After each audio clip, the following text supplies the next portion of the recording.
Tensioni i lartë i gjakut, hipertensioni. Si vjen dhe si ta mbrosh veten. 1. Është gjendja kur presioni i gjakut në arterie qëndron i lartë për një kohë të gjatë. Quhet edhe vrasësi heshtur sepse shpesh nuk ka simptoma, por dëmton zemrën, veshkat, trurin dhe sy. 2. Si vjen tensioni i lartë? Trashëgimia nga familja. Obeziteti dhe mungesa e aktivitetit fizik.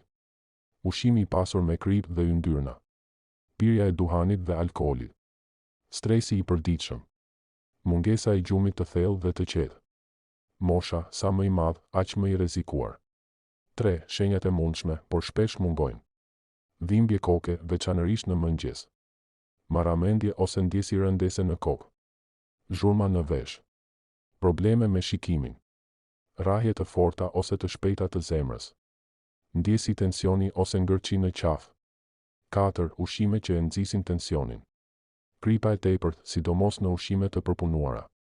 Mishrat e përpunuar si sallami, suxhuku, prosciutto. Ushqimet me shumë yndyrna të ngopura. Pijet energjike dhe me kafeinë të lartë. Pijet me gaz dhe sheqer. Fast food dhe ushqime të skuqura. 5. Fakte që shumë nuk i dinë. Tensioni i lartë dëmton enët e gjakut pa dhimbje. Rrit rrezikun për infarkt, goditje cerebrale dhe veshka.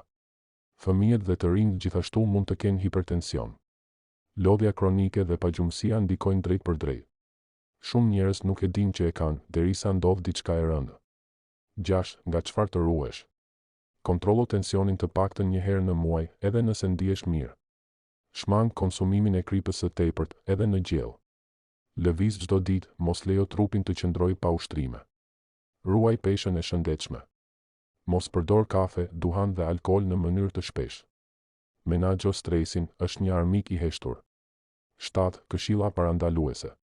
Përdor hudhër, majdanoz, limon dhe vaj ulliri në ushqim. Pini ujë mjaftueshëm gjatë ditës. Ul sasinë e mishit të kuq dhe rrite frutat perime. Fli 7-8 orë gjumë të qetë çdo natë. Bëj kontrolle mjekësore periodike, pa pritur të kesh probleme.